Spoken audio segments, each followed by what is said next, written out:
अरे बहू रानी तो सारा सारा दिन कमरे में बंद रहती है, कोई काम भी नहीं। मैं तो बोर हो जाती हूँ, क्या करूँ। तभी मीना की सहेली रीना उससे मिलने आती है।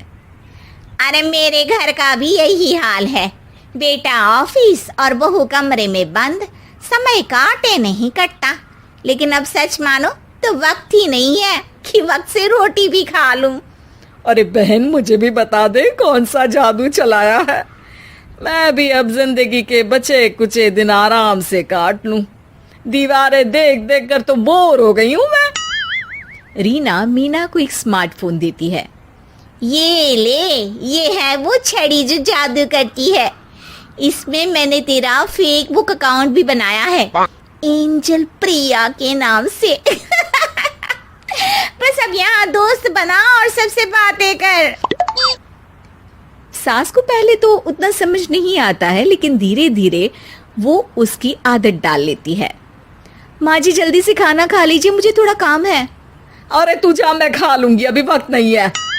और सासू माँ मोबाइल में मुंह गड़ाए जवाब दे देती है।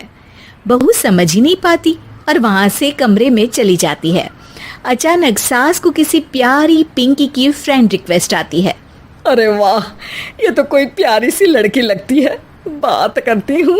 सास फ्रेंड रिक्वेस्ट अपनाकर बात करने लगती है। अब क्या था, सास सारा दिन उस सहेली से बात करती, अपनी कहती उसकी सुनती। एक दिन सास फोन पर ही सरगड़ाए, अरे बहू जरा मंदिर के लिए थाली सजा दे, आज कीर्तन है। बहू फोन पर किसी को मैसेज टाइप करते कहती है, माँ जी क्या है, अब मुझे क्या पता कि आपको कौन कौन से भगवान की पूजा करनी होती है। तभी सास के पास कोई मैसेज आता है।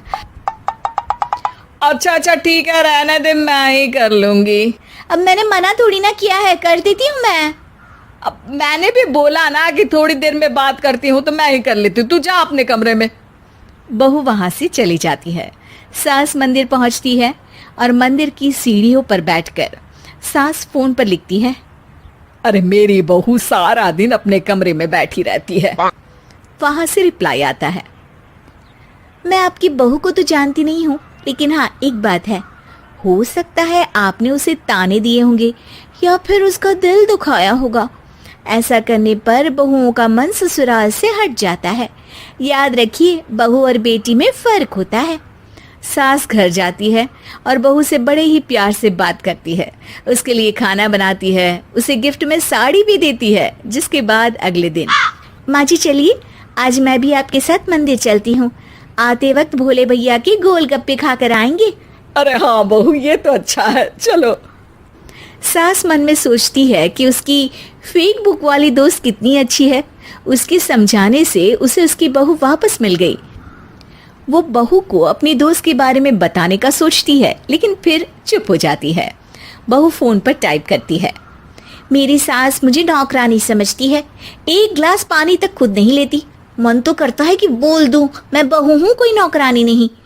वहां से रिप्लाई आता है, देखो तुम्हारी सास को तो मैं भी नहीं जानती, लेकिन वो बुजुर्ग होंगी, पूरा जीवन उन्होंने घर गृहस्थी चूल्हा चौका में निकाल दिया। और फिर तुम ये भी मत भूलो कि जिस पति पर तुमको इतना गर्व है, उसे भी शिक्षा उन्होंने ही दी है। तो जिसने तुम्हें इतना दिया, क्या तुम उनकी थोड़ी सी सेवा नहीं कर सकती। बहू भी अगले दिन से सास का सारा काम करती, उनके पैर दबाती, उनका ख्याल रखती, उनके साथ घूमने जाती। एक दिन सास, बहू ये लो मेरा हीरे का हार। पहले तो सोचा था कि अपनी बेटी को दूंगी, लेकिन आज जब मेरे हाथ पैर में दर्द था तो तुम मेरा साथ दे रही थी। समय पर खाना पानी देकर तुमने ही मेरा बुढ़ापे में साथ दिया। उसके हिस्से का बहुत कुछ मैं उसे दे चुकी हूँ, लेकिन ये अब तेरा। बहू तो ये देखकर खुशी से उछली जाती है। वो सास को गले लगाकर कहती है, माँ जी आप सच में बहुत अच्छी है।